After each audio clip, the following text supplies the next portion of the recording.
சரி, நாம் ஏன் நவராத்திரியை இரவில் கொண்டாடுறோம் அப்படின்னா, பகல் முழுவதும் போர் நடக்கும். அந்த போர் முடிஞ்சு வந்தோடனே அம்பாள் வந்து அசதியாக இருப்பாங்க.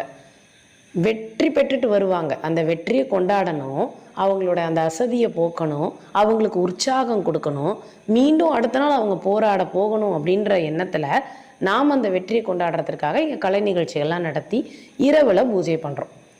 தாத்பரியம்.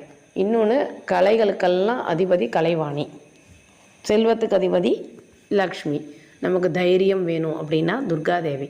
இவங்களெல்லாம் வழிபடுறது மூலமாக நமக்கு இதெல்லாம் கிடைக்கும் அப்படிங்கிறதும் ஒரு ஐதீகம். மாதிரி அம்பாள் 9 நாள் போராடி விஜயதசமி அப்படின்றது, விஜயம்னா வெற்றி, ஜெயம், அந்த அன்னைக்கு நம்ம அந்த வெற்றியை கொண்டாடுறனால 10வது நாளாக கொண்டாடுறோம். அதனால தான் தசரா அப்படின்னு, தஸ்னா 10, தசரான்னு சொல்லப்படுது. இந்த 10 நாட்களும் நம்ம அம்பாளை வழிபடுறோம்.